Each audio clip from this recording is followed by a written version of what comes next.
감리 및 사업관리 2014년도 기출문제죠. 네, 그거부터 약간 설명을 시작을 하겠습니다. 기본적으로 감리 및 사업관리는 기본적으로 감리 수행 가이드를 기본으로 하고 사업관리는 PM복을 기본으로 하는 이론이 되겠고요. 자, 그래서 문제 1번부터 나와 있는데 648페이지겠죠. 문제 1번은 정보시스템 감리 수행 가이드에 대해서 묻고 있습니다. 그래서 이 정보시스템 감리 수행 가이드라는 건 뭐냐면 감리를 할 때 사람들별로 하는 방법이 다르다 보니까 감리를 할 때의 사업의 유형과 절차와 방법, 산출물 이거를 체계화시켜둔 문서가 정보시스템 감리 수행 가이드인 거고, 자, 그래서 1번은 정보시스템 감리 수행 가이드에서 감리 영역의 품질 보증 활동에 포함되지 않는 사업의 유형은 뭐냐라고 묻고 있습니다. 기본 사실을 그대로 묻는 거기 때문에 기본적으로 문제 자체는 어렵진 않고요. 자, 그래서 유지보수, 4번의 유지보수에 대한 내용은 해당되지 않고, 자, 해설을 보면 밑에 이제 박스가 하나 나오는데 이 박스가 뭐냐면 감리 프레임워크입니다. 그래서 그 내용을 보면요, 이렇게 생겼죠. 감리 프레임워크는. 자, 프레임워크, 감리를 하는 방법이다 이거죠. 그래서 감리를 어떻게 합니까? 그걸 정의한 게 감리 프레임워크이고, 그 중에 위쪽은 공공정보화 사업의 유형을 이야기하고 있습니다. 그리고 밑에 수직 쪽은 감리 영역이 나와 있는 거고요. 그 다음에 마지막 이쪽은 감리 관점을 정의하고 있습니다. 자, 그러면 정보화 사업의 영역에서 유형을 쭉 이렇게 보면요, 우리가 그냥 간단히 얘기하면 그냥 컨설팅 이런 게 있죠. 여기에서는 정보화 전략 사업이라고 얘기하는데, 컨설팅은 어떤 문제가 있고 그 문제점을 파악하고 개선 방향을 제시해 주는 컨설팅 보고서를 만드는 사업인 거죠. 그 다음에 여기 무슨 개발에 관련된 게 있어요. 이제 프로그램 만드는 거. 그 다음에 유지보수 등등 이렇게 있는 거죠. 그래서 위쪽에 사업의 유형이 있습니다. 그 다음에 감리 영역은 소프트웨어 개발을 할 때, 애플리케이션 감리해야 됩니다. 네, 그런 얘기예요. 그 다음에 사업관리 감리해야 됩니다. 프로젝트 관리겠죠, 다른 말로. 그 다음에 품질 보증 감리하셔야 되고요. 데이터베이스 이런 식으로. 그러면 개발 사업은 요거를 요렇게 감리하셔야 됩니다. 요걸 요렇게 쳐둔 게 감리 프레임워크가 되는 거고요. 감리 관점은 뭐냐면 응용 프로그램을 애플리케이션을 감리할 때 뭐를 볼 거냐 이거예요. 그래서 산출물 체크하셔야 돼요. 이런 거고, 성과 이런 거 체크하셔야 되고요. 그 다음에 절차, 즉 애플리케이션에 관련된 산출물과 성과와 절차를 확인하세요. 결과적으로 이 안에 들어가면 체크리스트처럼 되어 있는 거죠. 이게 바로 감리 프레임워크가 되는 거고요. 근데 여기에서는 두 가지 의미가 있는 거죠. 문제 자체는 품질 보증 영역이 없는 게 뭐냐. 그러니까 이 외에는 품질 보증이 있죠. 그러니까 개발 사업은 당연히 품질 보증이 있는 거고, 거기에서 유지보수 보면요, 풀이에 유지보수에는 유지보수 이행과 사업 관리로 되어 있죠. 이제 반대로 물어보면 모든 사업 유형이 반드시 해야 될 감리 영역은 뭐냐? 사업 관리가 되는 거죠. 그죠? 자, 그래서 이런 식의 의미로 되어 있습니다. 그래서 그게 답이 이제 4번이 되는 거고요. 자, 문제 2번을 보겠습니다. 문제 2번 649페이지인데, 자, 효율적인 공공데이터 제공 정책 시행을 위하여, 요게 이제 가장 큰 이슈입니다. 공공데이터 개방이라는 정부 활동이 이행되고 있기 때문에 시행을 위하여 공표된 안전행정부 고시, 여러분들 이제 좀 주의사항을 드리면요, 이 문제가 나올 때는 우리는 안전행정부였고 최근에 뭔가 이름이 부처의 명만 바뀌었습니다. 그래서 지금은 행정자치부가 되겠죠. 그래서 안전행정부 고시 공공데이터 관리 지침에 따라 수행하는 공공데이터 품질관리 단계와 품질 활동을 바르게 연결한 것으로 되어 있습니다. 자, 그래서 가부터 라까지 내용을 주고 있는데 이건 사실은 간단합니다. 첫 번째, 가번을 보면 공공데이터 품질 계획 단계에서는 데이터 표준을 수립하고 적용 및 점검한다. 가번은 무조건 틀린 거죠. 지침을 몰라도 무조건 틀린 겁니다. 왜냐면 이런 거를 고민하고 이걸 지침을 안 받기 때문에 떨어진다면 솔직히 하면 안 되는 거죠. 계획이잖아요, 계획. 계획이라는 건 뭔가의 목적과 범위와 절차와 자원 같은 걸 수립하는 걸 우리는 계획서라고 하죠. 그러면 데이터라고 했으니까 데이터 표준을 잡는 건 당연히 계획서에 해야 되는 거고, 실질적으로 이 표준을 제대로 했냐, 이쪽 구축 쪽에서 하는 거죠. 그러니까 가번은 절대로 여기에 점검을 한다, 뭐 구축을 한다, 이런 게 있을 수가 없는 거죠, 계획에서는. 자, 그래서 가번은 무조건 틀린 거고요. 그러니까 문제에서 보면 1번하고 4번은 절대 답이 될 수가 없는 거죠. 자, 그리고 라번을 봅니다. 라번을 보면 데이터 활용 단계에서 공공 데이터 개인정보를 비식별화한다. 공공 데이터 개인정보를 공개하지 않는다. 그 얘기인데, 이거를 활용해서 하면 안 되죠. 이미 구축이 끝나서 지금 쓰고 있는데, 이전에 해야 될 활동인 거죠. 그러니까 당연히 가와 라는 무조건 답이 될 수가 없는 거고요. 자, 그래서 결론적으로 나, 단데, 구축에서는 일괄성, 그 다음에 운영에서는 정합성을 해야 된다. 그래서 답은 2번이 되는 거고요. 자, 그 다음에 더 알아보기에 나와 있는데요. 기관 전체 데이터의 품질 계획 수립 시 포함 항목, 요 내용은 여러분들이 지금 요 내용과 같기 때문에 요거를 같이 한번 읽어보시면 될 것 같습니다. 자, 뒤로 가서 3번 문제입니다. 한국정보사회진흥원에서 공표한 CBD 소프트웨어 개발 표준 산출물 관리 가이드라인에 따라 작성된 표준 산출물은 EA 현행화에 활용될 수 있다. 자, 표준 산출물과 EA 산출물을 적절하게 연결한 것은 뭐냐? 사실은 문제 3번은요.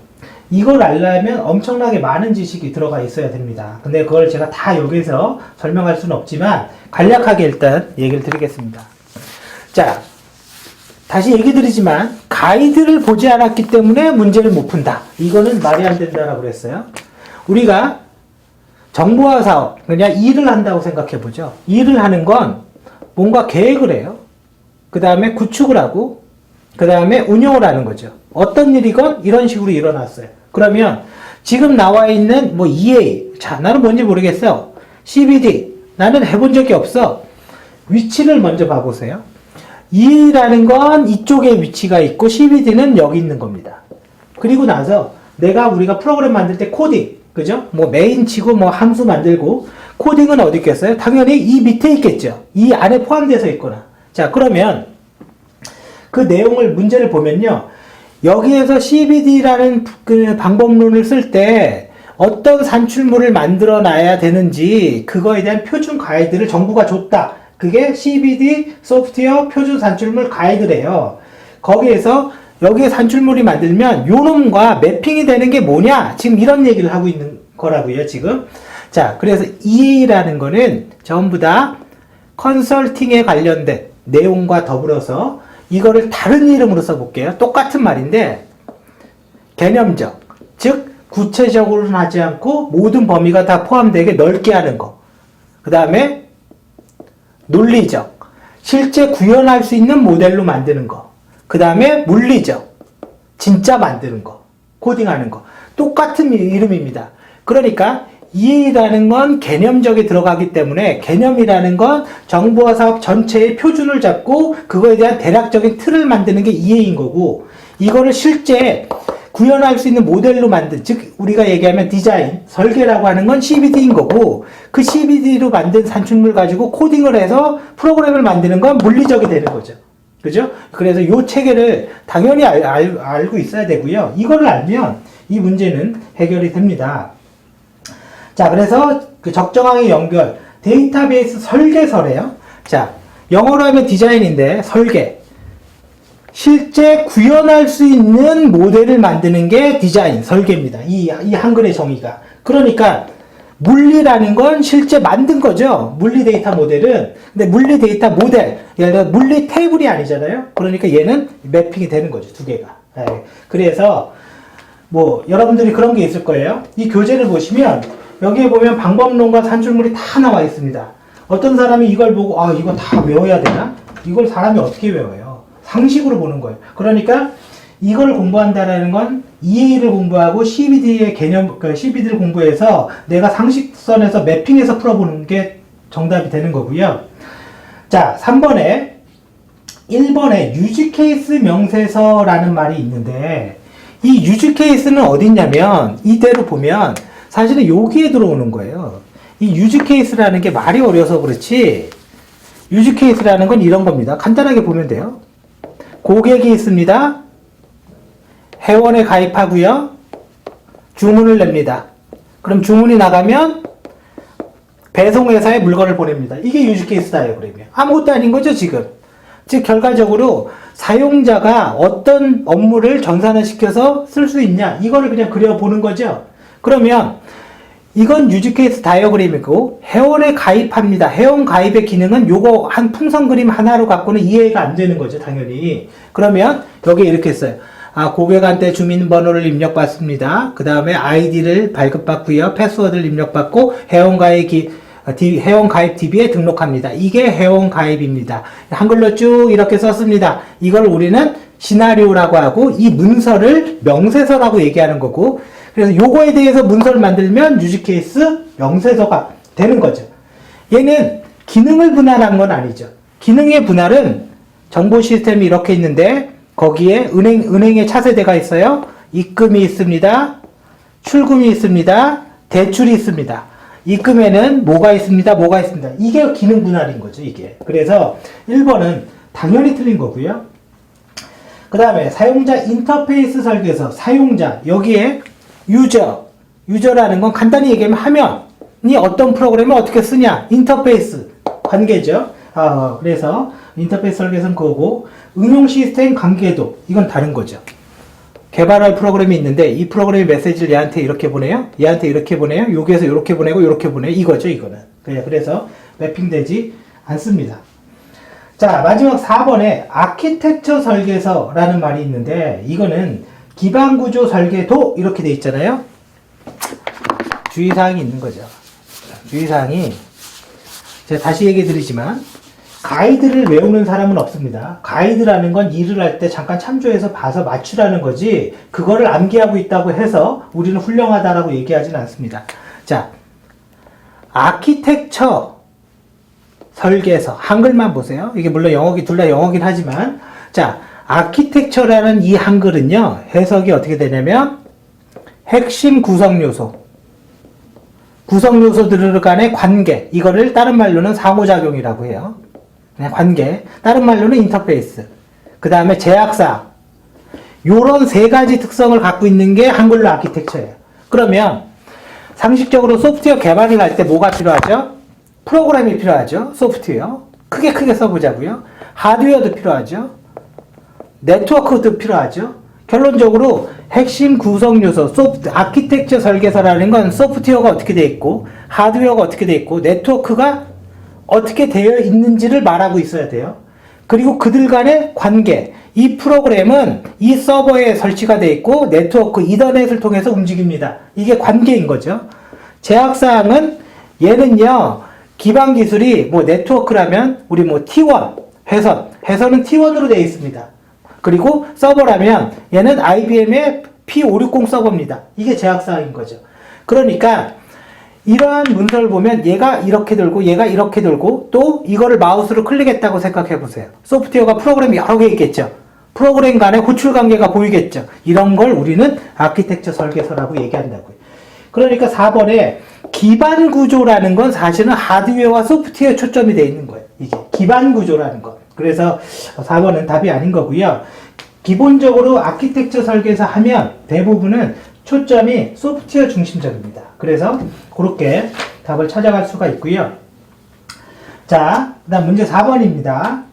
소프트웨어 사업 관리에 관한 일반 기준에서 발주자가 발주에 필요한 개념을 정의하고 요구사항을 상세하여 발주 계획을 수립하도록 요구하고 있다. 자, 여기에서 중요한 게 있습니다. 발주자가 발주 계획을 수립해야 된다는 거예요. 이것도 문제는 아니지만 이것도 중요합니다. 이 기준에 요구사항의 유형과 설명으로 가장 거리가 먼 것은 이렇게 되어 있는데, 자, 요구사항. 우리가 소프트웨어 개발 사업이 아니어도 어떤 사업을 한다는 건 사업 수행 계획서를 만듭니다. 부동산을 사도 땅을 얼마 살 거고 우리 투자비는 얼마일 거고 뭘 바라는지 언제 살 건지 이런 걸 만드는 게 사업수행계획서인 거고요. 그 중에서 우리가 이쪽은 잘 못하니까 외주를 주자. 그게 뭐냐면 발주계획서인 거죠. 여기에서 말하는 사업이라는 건 소프트웨어 개발이든 아니든 항상 이런 일이 일어나는 거고 이 중에서 소프트웨어 개발의 발주계획서를 이렇게 만들 거예요. 소프트웨어 개발에 대해서. 그러면 발주계획서는 언제 발주할 거고 그죠? 대충 비용은 얼마고 어떤 사람이 입찰할 수 있고 이런 걸 가지고 있는 게 발주예요. 한글로. 그러면 이 발주계획서를 실질적으로 사업자가 즉 업체가 이걸 보고 뭔가 하냐? 절대 아닙니다. 이 사이에 뭔가가 하나 들어오는데 그게 뭐냐면 제안 요청서가 들어오죠. 우리가 이거 필요하니까 니네가 제안 좀 해봐 이거거든요. 이걸 영어로 하면 RFP인 거죠. 이 제안 요청서에는 니네가 필요한 게 뭐냐 이게 당연히 있어야 되는 거예요. 이게. 그러면 이 제안 요청서에 니네가 필요한 게 뭐냐 그거를 어려운 말로 하면 요구사항인 거예요. 근데 요구사항은 두 가지로 분류가 되어 있습니다. 하나가 기능요구사항. 기능요구사항이라는 건 뭐냐면 나는 회원관리 프로그램을 만들 거예요. 그러면 회원을 등록해야 되고 조회해야 되고 뭔가 해달라 이거죠. 그런 게 기능요구사항이에요. 두 번째는요. 품질요구사항. 이 품질요구사항이 여러 가지 용어로 말이 되는데 다른 말로는 비기능요구사항이라고도 얘기를 하고요. 영어로는 Quality Attribute라고도 얘기해요. 다 같은 말이에요. 즉 뭐냐면 회원을 등록해줘. 근데 그 등록은 내가 버튼을 툭 누르면 1초 안에 돼야 돼. 이런 제약사항이 있는 거죠. 그래서 성능이나 보안이나 가용성이나 하면은 어떻게 만들어야 돼? 인터페이스, 유저 인터페이스 이런 것들에 대한 요구사항인 거예요. 그래서 RFP라는 제안 요청서를 만들 때 우리가 대충 만들 수도 있고 상세히 할 수도 있어요. 근데 한번 생각을 해보세요. 발주자는 상식이 대충 만들어야 돼요. 왜? 크게 글을 써야지 계약을 한 다음에 무슨 일이 생기면 어디든 다 걸리죠. 그죠? 사업자는요, 이게 아주 구체적이어야 돼요. 왜? 이거를 보고 내가 비용을 견적을 계산해야 되는데 이게 구체적이지 않으면 내 견적, 예를 들어서 금액은 아마 1,000원 들어요. 이거의 예상치가 틀릴 확률이 엄청나게 높죠. 두 개의 입장이 다른 거예요. 발주자와 사업자는. 자, 그래서 어떻게 했냐면 정부에서 이게 문제가 되니까 야, 니네 맘대로 하지 말고 RFP 작성 가이드를 준 거예요. 이대로 해. 그래서 기능 요구사항은 핵심 요구사항과 선택 요구사항과 필수 요구사항으로 나누고 비기능 요구사항은 성능, 보안, 가용성, 인터페이스 등등 이런 거를 정의해서 문서화해서 RFP를 만들어. 그래야지 사업자가 이거를 보고 제안을 할 때 이 금액의 타당성을 입증할 수 있으니까. 지금 이 문제는 이 중에서 요거를 묻고 있는 거예요, 지금. 그래서 여러분들이 문제를 볼 때 이 문제의 답은 뭐다? 이거는 사실 감리와 사업관리는 제가 읽어줄 거밖에 없어요. 왜냐하면 가이드에 있는 걸 그대로 말하는 거밖에 없거든요. 근데 가이드 이렇게 됐으니까 답은 이겁니다. 여기에서 논쟁의 여지가 없습니다. 자, 그래서 이 내용들을 알면서 공부를 하시고요. 자, 1번을 보면 성능요구사항. 목표 시스템의 처리 속도, 시간, 그 다음에 처리량, 뭐 당연히 들어가는 거죠.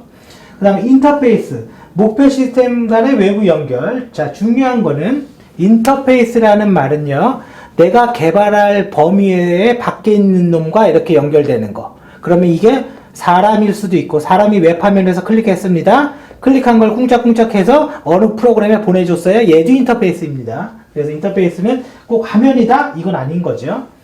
자, 운영요구사항, 목표 시스템을 필요로 한 하드웨어, 소프트웨어, 네트워크, 도입 장비 내역이죠. 뭐예요 이게? 장비 요구사항입니다. 얘네들은. 그래서 답은 3번이 되는 거고, 그 다음에 테스트 요구사항, 도입되는 장비의 성능, 그죠? 성능 BMT, 그 다음에 어떻게 운영되는지 점검하기 위한 요구사항을 가지고 있고요.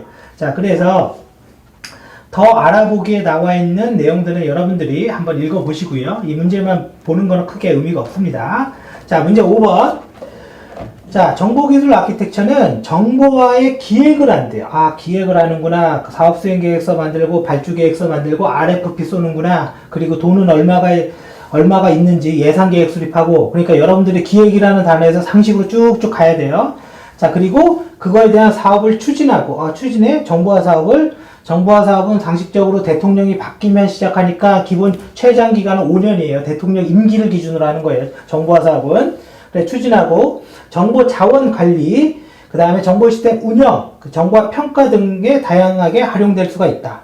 여기에서 정보기술 아키텍처 도입과 운영 지침에 대한 내용으로 거리가 먼 것은 이라고 했는데, 이거는 정보기술 아키텍처. 자, 봐보세요. 이 시험 문제는요, 용어를 여러 개를 쓰고 있는데 똑같은 말을 여러 개 써요. 아까 우리가 뭐라고 그랬냐면 EA라는 말을 썼죠.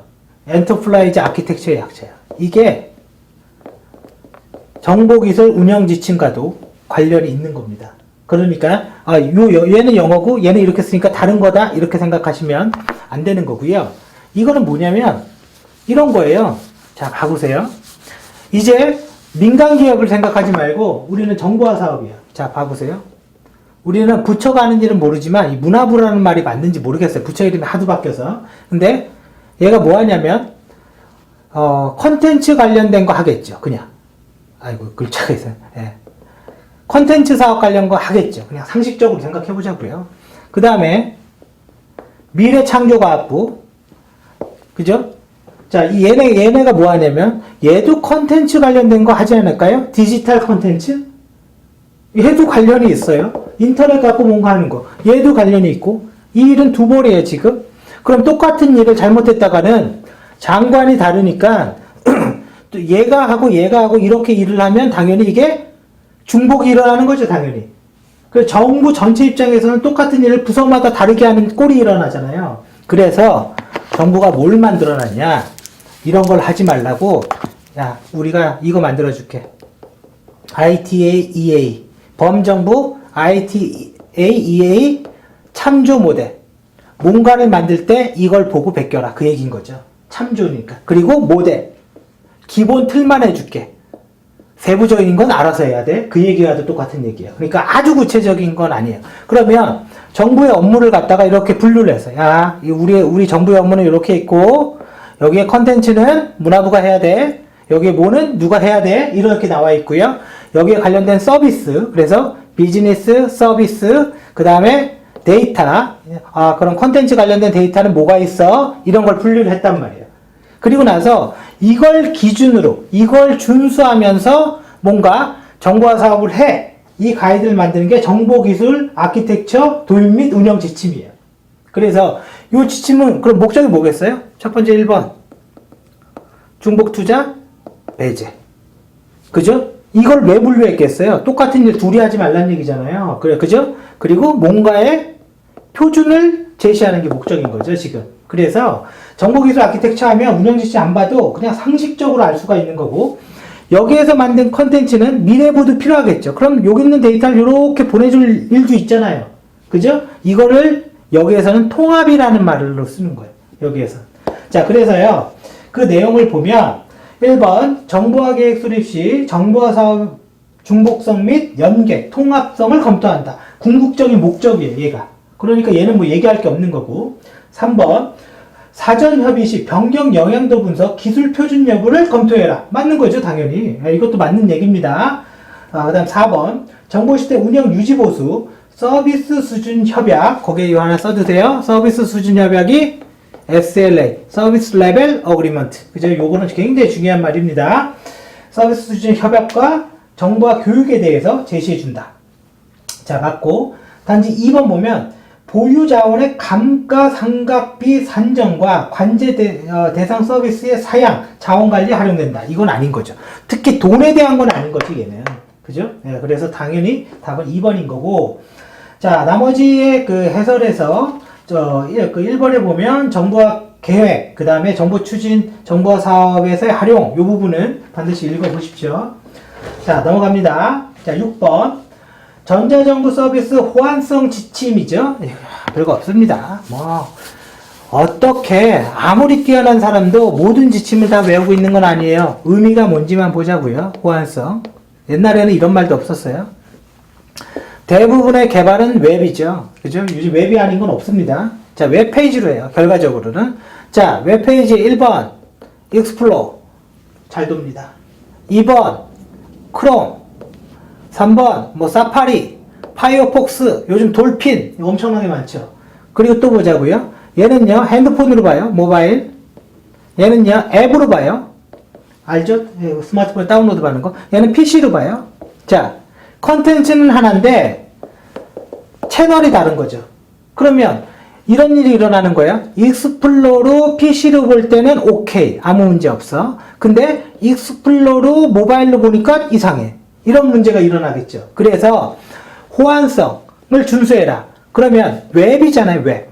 웹에 관련된 표준을 정하고 준수하는 기관이 있는데, 정하는 기관이 있는데, 그게 어디냐면 W3C죠. W3C가 웹을 만들 때는 이렇게 개발해. 이런 표준을 만들었어요. 이 표준을. 자, 그러니까 호환성이라는 건 W3C의 웹 표준을 준수하는 웹사이트인 거예요. 그걸 준수하면, IE에서도 되고, 얘에서도 되고, 뭐 이런 얘기가 되는 거란 말이에요. 그거를 매뉴얼로 만든 게 호환성 지침인 거고. 자, 그 대신에 문제가 있습니다. 브라우저라는 건 한두 개가 아니고 사실은 모든 거를 다 할 수는 없어요. 만약에 내가 내일 집에서 브라우저를 하나 만들었어요. 그러면 호환성 안 되네? 이러면 안 되잖아요. 그래서 정부에서는 이렇게 둔 거예요. 3종 이상의 브라우저에서 되면 오케이. 그래서 내가 익스플로, 크롬, 사파리 됩니다. 그럼 준수했다. 이렇게 보는 거지 100%다? 아닙니다. 그건 아니고요. 자, 그 대신에 이제 이런 건 있죠. 봐보세요.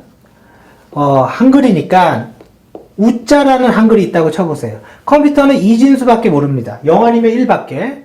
자, 그러면 이거를 저장하려면 우리 그냥 대부분 다 알아요. 2바이트가 필요하다는 게 알아요. 근데 이 한글을 어떻게 저장하는 거에 따라서 이게 깨지거나 괜찮거나 이런 일이 일어나는 거고, 한자는 또 다르죠. 이거는 제가 알기로 3바이트가 있어야 돼요. 한자를 저장하려면. 그러면 이 부분을 어떻게 할 거냐라는 거를 우리가 또 정해줘야죠. 그래서 4번에 보면 굉장히 중요한 말이 나옵니다. 이게 답은 아니지만 UTF-8을 사용해서 원칙한다. 문자 보호화를 얘기하는 겁니다. 8을 사용 원칙으로 하는 거고, 기본적으로 웹사이트 호환성을 준수해야 되고, HTML5 등의 신기술을 사용할 수 있다. 사용할 수 있다고요. 뭐 호환성 지침에 사용하지 마라. 이런 건 거의 없어요, 당연히. 그리고 HTML5는 W3C 표준입니다. 그러니까 얘기할 게 별로 없어지는 거죠. 그래서 4번의 문장은 반드시 기억을 해두시고요.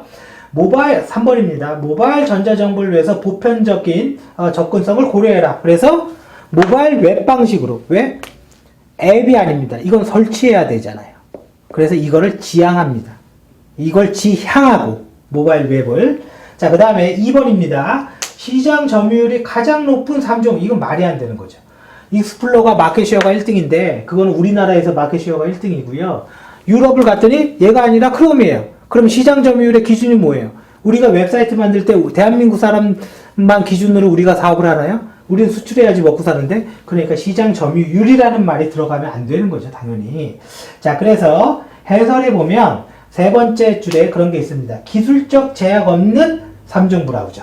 그래서 그게 답이 되는 거고요.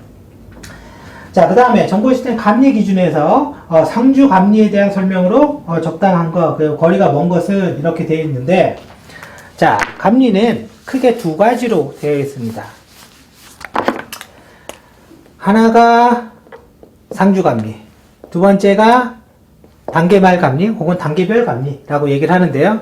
뭐가 다르냐면 상주 감리는 프로젝트 팀이 있으면요, 그냥 여기에서 같이 앉아서 쭉 같이 일하는 사람. 단계별 감리는 특정 시점에만 들어왔다 나갔다 이런 사람이에요. 그래서 이렇게 둘로 분류가 될 수 있고, 상주 감리는 프로젝트 시점부터 쭉 이렇게 같이 가기 때문에 이 단계별 감리 활동을 하지는 않습니다. 이거는 얘네가 할 일이지 얘가 하는 건 아니에요. 얘는 마치 PMO, 프로젝트 매니지먼트 오피스 혹은 PM, 프로젝트 관리처럼 활동을 하는 역할을 가지고 있습니다. 자, 그래서 문제 7번을 보면 2번이죠. 상주감리원은 사업의 내용과 쟁점을 잘 파악하고 있으므로 이거는 상주감리원이 해야 될 거고요. 단계별 감리에 참여하여 감리 중 파악한 사업 관련 정보를 단계별 감리팀과 공유하고 감리보고서를 작성한다. 자, 여기에서 단계별 감리팀과 공유하는 거는 맞는 얘기고요. 단계별 감리에 참여한다 이 말이 문제가 되는 거죠. 그래서 답이 2번이 되는 거고요. 자, 다시 655페이지에 더 알아보기에 보면 상주감리원의 업무가 나와 있죠. 사업수행계획서, 과업의 범위, 산출물 품질 검토, 위험요소 파악 등등 이런 게 있는데 이거는 사실은 프로젝트 관리 활동과도 매핑이 됩니다. 그래서 이건 알아두시기 바랍니다. 자, 문제 8번입니다. 자, 정보기술 아키텍처 수립 사업의 기반 정립 및 현행 아키텍처 구축의 감리의 현행 아키텍처 구축 감리 영역의 전경 항목으로 거리가 먼 것은 제가 글을 똑바로 못 읽었는데 이거죠. 지금 1번 문제 풀 때 감리 프레임워크가 있는데 여기에서 정보기술 아키텍처가 있는데요. 여기에 있는 항목의 내용이 아닌 것은 즉 1번 문제와 질문만 다르게 한 거예요. 지금. 자, 그래서 4번 봐보세요. 4번 보기 전에 얘는 정보기술 아키텍처. 이거 아까 제가 뭐라고 그랬냐면 계획 단계에 있다라고 그랬어요. 계획이라는 건 목표를 파악하고 현재 상태를 보고 누구와 비교를 해서 이걸 우리는 BMT라는 용어를 쓰죠. 개선 모델을 만들고 언제까지 할 거냐 이행 계획서를 만드는 거예요. 계획이라는 것. 그러니까 이 내용들은 이에 당연히 봐야 되는 거고. 자, 그래서 자 4번을 보면요. 정보 시스템에 대한 요건 정의 및 개선 과제 노출을 적용한지 여부를 해야 되는 거고요. 단지 HTML5의 신기술을 사용할 수 있다. 자, 이거는 HTML5랑은 관련이 없죠. 왜? 지금 나 계획이거든요. 지금 설계가 아닙니다. 자, 그래서 4번이 되는 거고요. 자, 넘어갑니다. 자, 문제 9번입니다. 소프트웨어 사업 대가 산정 가이드, 즉 공공정보화 사업의 비용을 어떻게 할 거냐, 이걸 매뉴얼로 만든 게 대가 산정인 거고, 고정비, 변동비 방식, 유지 관리 및 운영비 모형에서 고정비에 포함되지 않는 것, 즉 바꿔 얘기하면 변동비가 뭐냐라는 거죠. 그래서 답은 완전 유지보수입니다. 자, 완전 유지관리, 유지보수는 왜냐면 소프트웨어가 개선이 필요해서 말 그대로 개편을 하는 거예요. 그래서 그거는 변동에 해당이 돼서 변동은 기능 개선이나 추가 개발 이런 업무가 해당이 됩니다. 그래서 첫 번째 줄에 그 정답 및 해설의 첫 번째 줄에 한번 밑줄 그어두세요. 소프트웨어 기능 개선과 관련이 없는 업무 활동, 그거를 우리는 고정비라고 한다. 근데 완전은 기능 개선을 하는 거잖아요. 그죠? 그래서 변동비에 들어갑니다. 자, 넘어갑니다. 자, 문제 10번. 정보 시스템 운영 성과 관리 지침의 가장 거리가 먼 것은 이라고 나와 있는데, 자, 말 그대로 정보 시스템을 개발을 했으면 얘의 성과를 측정하는 지침입니다. 그래서 여기서 뭐가 있냐면 뭐를 평가해야 되는지 지표, KPI, Key Performance Indicator, 지표들에 대한 내용들을 포함하고 있고요. 자, 그래서 1번을 보죠. 성과 측정은 개발 및 구축이 완료된 완료되어 서비스 운영이 개시된 시점으로부터 5년이 경과한 정보 시스템을 대상으로 한다. 자, 팁 하나 드릴게요. 이거는 애들이 보는 시험이 아닙니다. 이거는 예를 들어서 21살, 22살이 보는 시험이 아니기 때문에 절대로 답에는 연도가 답을 넣진 않아요. 이거는 객관식 시험에 그냥 팁입니다, 그냥. 그래서 사실 5년인지 3년인지 이거를 어떻게 외우고 있어? 이런 게 한두 개겠어요? 근데 일반적으로는 이게 답이 되진 않아요. 예. 자, 그 다음에 정보시스템 운영 타당성 판단을 위해 정보시스템 비용의 성과와 업무 측면의 성과를 측정한다. 이거는 이 지침의 목적인 거죠. 자, 업무 측면의 성과 3번이죠. 업무 수행 영향도, 사용상 편의성, 업무 성과 달성도에 관한 측정을 수행한다. 뭐 당연한 거고. 자, 4번입니다. 비용 측면에서 측정 결과 기준값 이상이고 업무 측정의 측정 결과 기준값 미만인 경우에는 재개발을 해야 된다. 기준값 미만인 경우에는 폐기를 해야 된다. 그래서 요 내용은 자, 밑에 보시면 제7조에 나와 있죠. 1번 비용 및 업무 측면의 측정 결과와 모든 기준값이 이상인 경우에는 유지하고, 이건 외워야 되죠. 1번부터 4번. 그래서 4번에 대한 내용입니다. 자, 문제 11번입니다. 동기 유발 이론을 크게 내용 이론과 과정 이론으로 나눌 때 가장 적절한 것을 외워야 돼요. 브룸의 기대 이론이요. 자, 여기서 특이한 거는 이런 겁니다. 이게 뭐야? 브룸의 기대 이론이다. 자, 무슨 말이냐면요. 이 문제는 기존의 동기 유발 이론들이 있었어요. 이게 어딨냐? PM복에 있거든요. 거기에 없는 걸 찾아서 낸 거예요. 이 문제가. 그러니까 이걸 예상하는 거는 굉장히 어려운 거죠. 그러니까 여러분들은 동기 유발 이론이 있고 내용과 과정, 강화 이론으로 분류가 되는데 그게 브롬의 기대 이론이다. 그거는 체크하시고요. 자, 뒤로 가면 내용과 과정과 강화 이론의 의미가 나와 있습니다. 해설에. 그래서 내용은 무엇에 대한 것인가? 그 다음에 과정은 어떻게 대한 거고, 강화는 왜 일어나는가? 이 정도는 기억을 해 두십시오. 자, 문제 12번입니다. 제품 설계에서 고객 인도까지 각 단계별 품질. 자, 여기에서는 굉장히 중요한 의미가 있는 거죠. 단계별 품질이라는 건, 자, 봐보세요.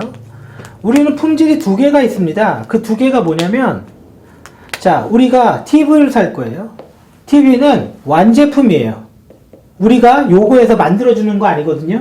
완제품을 사면 물건을 하나 사고 이걸 살 때 내가 원하는 기대치가 있겠죠.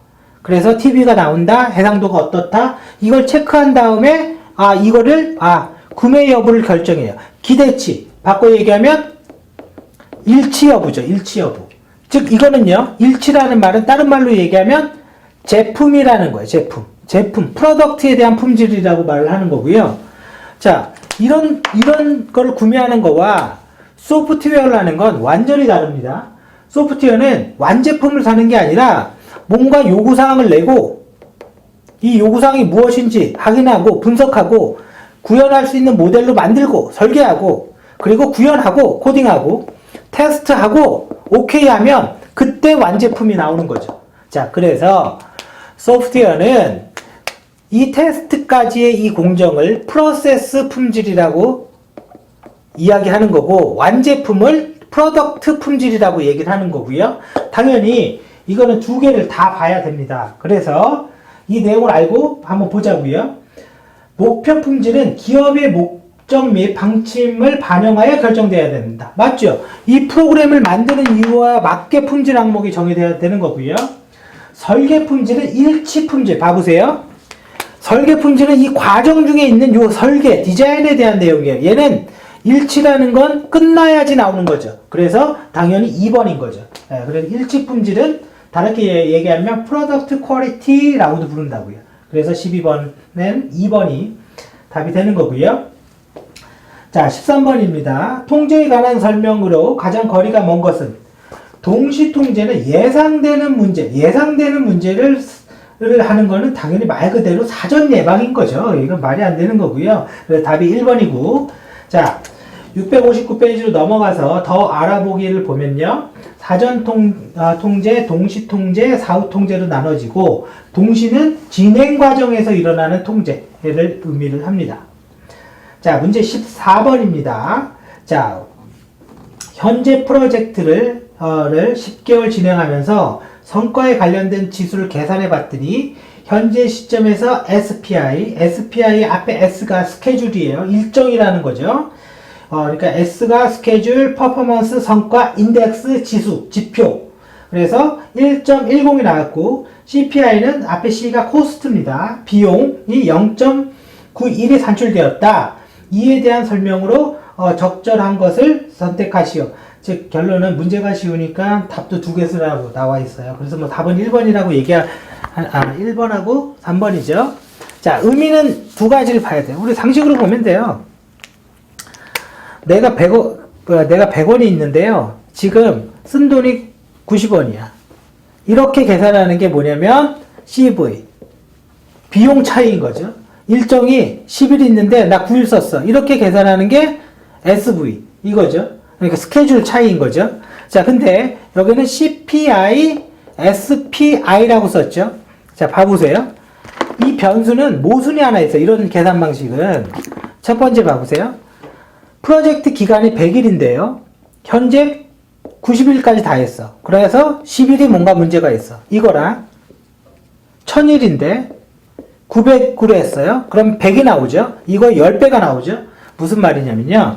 이렇게 CV, SV처럼 단순하게 빼서 뭔가 차이를 계산하는 거는 규모의 특성이 반영되지 않아요. 즉 이렇게 규모가 크면 그 갭이 굉장히 크게 보인다고요. 그죠? 그래서 CPI, SPI는 이걸 백분율로 지수화시킨 거예요. 이 규모의 문제점을 해결하기 위해서. 그래서 여기에서 말하는 거는 그 지수의 의미를 얘기하는 거고요. 자, 정답 및 해설의 표를 보면 CV라고 나와 있죠. 거기에서 여기 값이 양수이면 비용 절감, 음수이면 비용을 초과했다. 그 의미를 나눈 거고, 이걸 100으로 나누면 CPI가 되는 거죠. 그래서 계획 비용과 쓴 돈 이렇게 계산을 하는 겁니다. 일정도 마찬가지고요. 자, 그래서 넘어갑니다. 그래서 이 문제는 PM복을 기반으로 한 문제죠. 사실은 이 문제가. 자, 문제 15번. 품질 관리 도구 중 목표에 달성하기 위한 일렬의 단계와 관계 속의 목표를 이해하기 위해서 사용되는 도구로 적절한 것은 뭐냐? 이건 뭐 외우셔야 됩니다. 프로세스 결정 프로그램 차트. 네, 거기 외우시고, 단지 더 알아보기 위해서는 우리가 프로젝트를 관리할 때 몇 가지 도구들이 나오는데, 그래서 보면 연관 관계도, 친화도, 개통도, 그 세 개 체크해 두시고요. 밑에 보시면 통계적 관리 도구, 히스토그램, 페레토 다이어그램, 특성 요인 분석 관리도 층별까지 있는데요.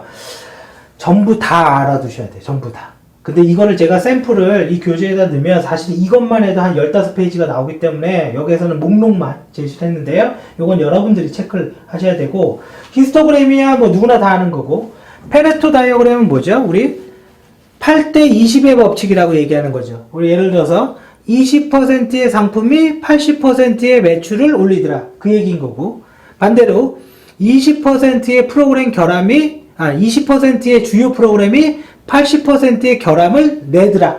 이때 이걸 차트로 한 거고, 컨트롤 차트는 차트를 이렇게 두고 상한과 하한을 두고요. 현재 품질 지수의 위치를 보는 거예요. 이걸 넘어서면 품질이 너무 높은 거, 이걸 내려가면 품질이 너무 낮은 거, 이거를 그 다이어그램 이런 차트로 만든 게 말 그대로 컨트롤 차트인 거죠. 체크리스트는 말 그대로 체크리스트고요. 산포도는 이렇게 만들어 두고 데이터를 점을 해서 이걸 군집화 시켜버리는 거죠. 그리고 이걸 해석하는 거죠. 그래서 그 정도는 여러분들이 체크하셔야 되고요. 자, 그래서 신 퀄리티 컨트롤, 즉 품질 통제 7개의 도구 중에 뭐가 있냐면 PD, PC가 있죠. 그래서 요거를 이제 처음으로 출제했던 거고, 과거에는 위에 그 내용 퀄리티 7개의 도구 위주로 출제가 됐습니다. 그래서 이거 반드시 확인을 해 두십시오. 자, 문제 16번. 범위 기술서와 거리가 먼 것은, 이건 뭐 그냥 다 상식인 거죠. 뭐 PM복을 외워도 되는데 어떻게 세상의 모든 걸 다 외우고 문제를 풀어요. 범위 기술서, 범위를 명세한 문서, 말 그대로 이거죠. 그러면 당연히 이 안에 뭐 있어야 돼요? 범위의 목적, 그 다음에 범위, 누가 담당자, 이런 거 있는 거죠. 근데 그런 거를 표현할 때 봐보세요. 이 범위는 아주 웃기게 만들어져요. 자, 우리의 범위는요, 차세대 시스템을 개발하는 겁니다. 이것도 범위인 거죠. 이거를 좀 분류를 하면, 차세대 시스템은요, 예를 들어 뱅킹이라는 게 있고요. 예를 들어 대출이 있고 고객 관리가 있습니다. 이걸 또 분류를 하면, 뱅킹에는요, 계좌 관리가 있고요. 뭐 입금이 있고요. 갑자기 작아졌어요. 출금이 있습니다. 대출에는 대출 신청이 있고 대출 평가가 있고 대출이 있습니다. 자, 뭐냐면 범위 기술서는 사실 이것도 범위지만 얘를 기준으로 합니다. 이 말의 의미가 굉장히 중요한 건데, 그렇다 계좌를 기준이다? 아닙니다. 컨트롤 어카운트, 그 다음에 플랜 어카운트, 모두 다 범위입니다. 얘도 범위고 얘도 범위예요. 단지 이쪽은 세분화된 거고 이건 중간 레벨인 거고. 그러면 범위 기술서는요, 얘 중에 뭐냐, 이 컨트롤 어카운트라는 건 무슨 말이냐면요, 약 기간적으로 하면 2주 정도 안에 일을 할 수 있는 작업의 크기예요. 그리고 플랜은 요쯤 되겠죠. 그럼 그래서 범위를 통제할 때는 제일 마지막에 하는 건 컨트롤 어카운트 레벨로 하는 거고, 계획 단계에서 하는 건 당연히 플랜 어카운트 레벨로 하는 거예요. 그러면 범위를 기술한다? 그러면 나중에 범위 기술하고 조금 있다가 분석하고 설계하면 이런 거 나오겠죠. 이런 거. 그죠? 자, 그래서 요 내용을 이해하는 게 가장 중요하고, 그 중에 컨트롤 어카운트를 반드시 알고 있어야 됩니다. 자, 그럼 다시 오른쪽으로 가보세요. 오른쪽에 661페이지에 보면 범위 기술서가 있고 그 안에 뭐가 있어요? 범위 명세서, 인수기준, 산출물, 제약사항, 가정, 일반적인 내용들을 그냥 가지고 있는 거고 거기에 누가 할 건지 그 다음에 누가 어떤 권한을 갖고 있는지 이런 거는 가지고 있지 않습니다. 이거는 사업수행계획서 이런 데 들어오는 거죠. 자, 그래서 그렇게 보시면 되고 자, 17번 리스크 식별을 위해서 활용할 수 있는 정보를 수집한다. 자, 봐보세요. 브레인스토밍 목적이 뭐예요? 아이디어 창출이죠. 직원들이 모여서 야, 2번 사업할 건데 아이디어 좀 내봐. 자유롭게 토론해서 의견을 받는 거예요. 델파이는 기본적으로 회의 방법이에요. 3명의 전문가가 있고 한 사람이 이 프로젝트는 1억 든대. 한 사람은 5천만 원 들고 한 사람은 3억이 든대. 자, 그랬을 때 서로 전문가들과의 의견에 영향을 받음으로 중재자를 통해서 회의하는 방법이 델파이 기법이에요. 그 다음에 원인 분석법. 말 그대로 원인과 결과를 분석하는 거예요. 차트로 그래서. 자, 그럼 원인 분석법인 거고. 그 다음에 연관도법. 이 연관도법도 사실은 원인 분석과 거의 비슷한데, 자, 얘는 인과관계를 파악하는 거예요. 그래서 복잡한 문제를 해결한다거나 이럴 때 사용되는 거죠. 연관관계라는 건. 자, 그래서 4번이 해당이 됩니다. 자, 뒤로 가서 기법 중에 하나 인터뷰도 되는 거고, 그 다음에 스와트 분석. 자, 스와트 분석은 이거죠. 그냥 간단하게만 메모를 해주세요. 제가 뭐 모든 걸 여기서 다 설명할 수는 없으니까, 기회와 위협과 기업의 장점과 단점을 넣어서 기회이면서 위협인 전략, 위협이면서 장점인 전략, 이 4가지로 분석하는 걸 스와트 분석이라고 합니다. 자, 문제 18번입니다. 프로젝트 리스크 관리의 순서를 올바른 것은 이거는 뭐 1초 안에 풀어야 되죠. 그래서 위험 관리, 리스크의 계획, 그 다음에 식별, 정성적, 정량적, 대응 계획, 통제 이게 되는 거죠. 그래서 1번이 되는 거고요. 자, 문제 19번입니다. 품질 관리에서 성과를 평가하고 필요한 권고안을 제시하기 위해 품질 활동의 실행 결과를 감시하고 기록한다. 감시하고 기록한다. 당연히 컨트롤, 통제인 거죠. 그래서 답은 3번이 됩니다. 자, 663페이지.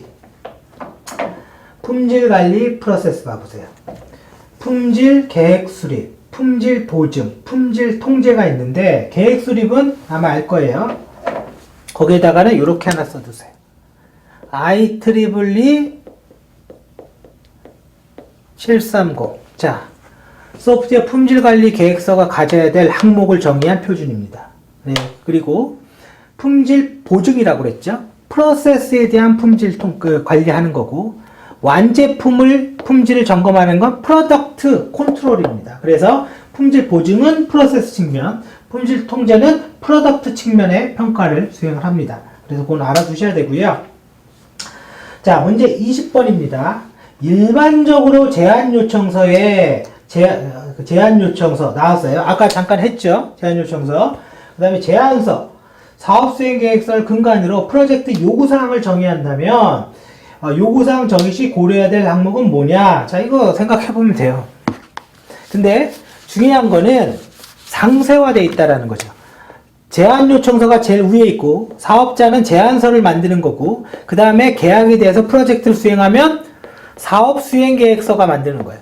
즉 여기에 아까로 치면 핵심 선택 필수 요구사항이 여기에 가서는 조금 더 상세화되고 여기에서는 어느 정도 통제될 수 있는 대로 상세화된다. 그런 얘기를 하고 있는 거고요. 그러면 이 내용은 당연히 뭐가 있는 거예요? 요구사항이 있어야 되죠. 뭐 해줘? 이게 있어야 되는 거죠. 그러면 요구사항은요. 이 요구사항의 종류는 뭐냐? 기능적 요구사항이냐? 비기능적 요구사항이냐? 이 요구사항이 얼마나 중요하냐?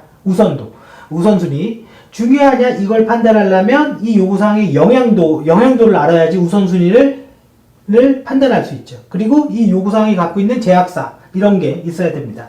자, 그래서 20번은 모두 다 정답이 되는 거고요. 우선순위와 식별자, 명확성, 요구사항 관련 문서, 이런 내용들이 전부 다 가지고 있어서 답은 4번이 되는 겁니다. 자, 뒤로 갑니다. 문제 21번. 위험 분석 시 가장 기본적인 위험의 속성으로 위험이 발생할 확률이 위험 가능성과 위험이 발생할 경우 프로젝트에 영향을 미치는 크기인 위험의 충격이다. 위험 충격을 정량할 때 고려해야 될 일반적인 잠재적인 위험과 거리가 먼 것은 뭐냐? 자, 물가 상승률로 인한 이걸 어떻게 고려해요? 물가 상승률이 우리가 뭐 경제정책 정하는 것도 아니고 이거는 우리의 범위가 아닙니다. 그래서 답은 당연히 1번인 거고요. 그렇죠? 이건 말이 안 되는 거고 단지 학습을 위해서는 더 알아보기에 보면 우발 사태 관리 예비비 있죠? 요거는 체크하고 넘어가십시오. 자, 22번입니다. 소프트웨어 노력 추정은 소프트웨어 프로젝트의 일정 관리와 원가 관리를 위한 기초 자료를 제공한다. 과거 실적 자료와 이 말이 무슨 얘기냐면 과거 경험을 통하여 뭔가를 한다라는 말을 다르게 얘기하면 유사 추정이 되는 거예요.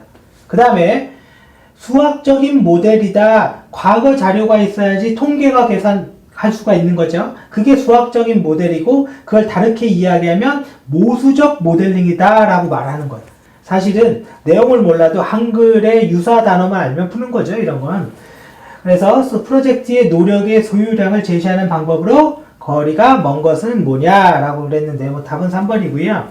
자, 거기에 보시면 유사와 모수적은 제가 얘기를 했고 거기에 두 가지 말이 있죠. 하향식과 상향식. 이거는 상식으로 알아놔야 돼요. 하향식과 상향식. 영어로 하면 탑다운 바텀업. 어떤 사물을 추정하는데 하향식은요. 다르게 얘기하면 계획에 의한 산정이고요. 상향식은요. WBS법이라고도 얘기해요. 이 말이 무슨 말이냐면 자, 프로젝트의 비용을 산정을 해요. 제한 단계에 산정을 합니다. 아직 구체적으로 아무것도 모릅니다. 걔는 계획에 의한 산정이고 하향식인 거죠. 특징은 빠르게 산정할 수 있어요. 단지 경험에 의해서 해야 되는 거고 또 특징 중에 하나는 기술적인 세부 내용은 배제될 수 있죠. 반대로 상향식은 이 안에 구체적인 내용을 모를 때는 산정을 못합니다. 다른 말로 WBS법이라고 이 의미가 뭐냐면 요구사항이 명확히 됐다 이거예요. 지금 통제가 된다 그런 얘기입니다. 그래서 상향식 WBS법은 빠르게 산정할 수는 없지만 기술적 특성을 고려하고 담당자에 의한 산정이라고도 얘기를 해요. 그래서 그 말까지 이해를 해 두십시오. 자, 문제 23번입니다. 이건 아까 전 문제와 똑같아요. 전 문제와 똑같아서 코스트, 즉 비용짜 CV를 계산해라. 그냥 빼주면 되는 거죠. 그래서 이거는 뭐 여러분들 보시면 되고. 자, 문제 24번입니다. 프로젝트 수행 시 위험에 대한 대응 방법의 효율성을 평가하기 위해서 가장 널리 사용하는 방법은 위험 감소 리버리지이다. 그래서 그 계산은 아래와 같다. 그랬을 때 RRL이 합해 단위를 이용하여 계산되었을 때 그 설명으로 옳은 것은 자, 이거는 요 문제가 나오기 전까지 어떤 교재나 어떤 자료에서도 RRL을 설명한 게 없습니다. 자, 그래서 여러분들은 이렇게 공부하시면 좋은데요. 거기 본문에 보시면 이 RRL 계산식 있죠? 요거는 무조건 암기를 해두세요. 그리고 모든 산정은 1을 기준으로 하는 거예요. 그래서 제일 밑에 665페이지 제일 밑에 보면 1보다 작을 경우 투입 비용이 비효율적이다 말하고 있다 이거죠. 그래서 요거는 알아두십시오.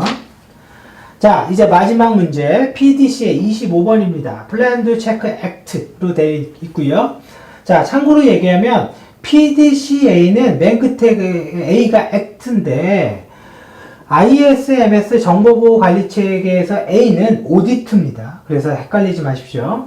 자, 기본적으로는 Act입니다. Act고 자, 문제 읽어보면 조직 및 업무 수행 체계의 지속적인 개선이란 관점에서 서술한 의사결정 모델이다. 실행 단계에서 심각한 이상이 감지가 되었대요. 체크를 했으니까 감지가 된 거죠. 그래서 당연히 3번인 거죠. 그래서 답은 체크 3번이 되는 거고요. 자, 여기까지 해서 2014년도 기출풀이를 감리 및 사업관리를 좀 빠르게 설명을 했는데 이게 너무 길게 현실적으로 하기가 어려워서 좀 빠르게 하긴 했는데 이 시험의 이 과목의 특징 중에 하나는 굉장히 빠르게 문제를 풀어야 됩니다. 왜냐면 어떻게 보면 바른 거를 찾으세요 이런 게 많죠. 문제가. 그럼 문제가 쉽다라는 거거든요. 이제 뒤로 가면 그 막 틀린 것을 찾으세요. 이게 많아요. 그때부터 문제가 어려워지고 시간이 어려워집니다. 그래서 이 첫 번째 과목은 가장 핵심은 빨리 문제를 풀어야 돼요. 예, 그리고 그것만 주의하시면 될 것 같습니다. 예, 이상입니다.